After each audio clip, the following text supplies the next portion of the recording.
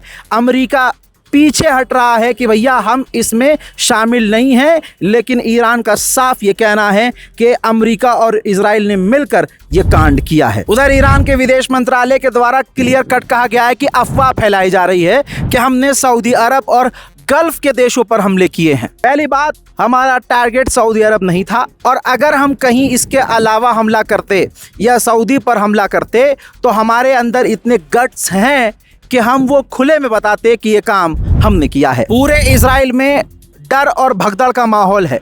तस्वीर ये इजराइल से है। इजराइल ने अंडरग्राउंड जो मेडिकल फैसिलिटीज़ बनाई है उस पे देखा जा सकता है कि यहूदी घायल व्यक्तियों को अंडरग्राउंड बनाए गए हॉस्पिटल में एडमिट किया जा रहा है। मैं आपको बता दूं कि यहूदियों को, इजराइलियों को आदेश दिया गया है कि आप लोग शेल्टर में रहें, अंडरग्राउंड रहें, घर के अंदर रहें और ज़्यादा से ज़्यादा शेल्टर में रहें। दोस्तों, दुनिया इस बात को क्लियर देख ले, सीज फायर किसने तोड़ा है, दोबारा से जंग किसने छेड़ी है और डील ख़राब किसने की है। हज़रात मोहतरम, स्पेशल रिपोर्ट में, वॉर अपडेट में फ़िलहाल के लिए इतना ही। इस रिपोर्ट को शेयर कीजिएगा, दुआओं में याद रखिएगा, चैनल को सब्सक्राइब कीजिएगा। जय हिंद।